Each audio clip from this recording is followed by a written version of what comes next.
இந்திய அரசியலமைப்புச் சட்டம் எந்த நாளில் ஏற்றுக்கொள்ளப்பட்டது? ஏ. ஜனவரி 26, 1950.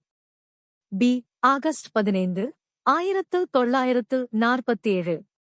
சி. நவம்பர் 26, 1949. டி. ஜனவரி 26, 1949. யோசித்து சொல்லுங்கள்.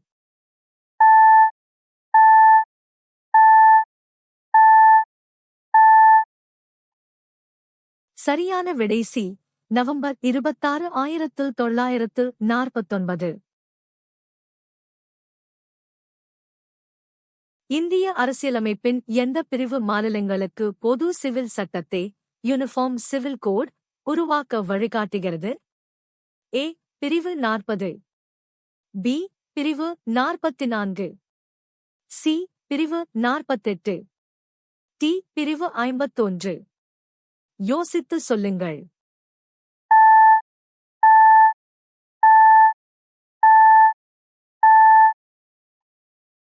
சரியான விடை பி. பிரிவு 44.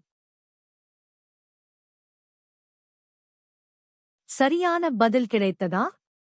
லைக் செய்து சப்ஸ்கிரைப் செய்யுங்கள்.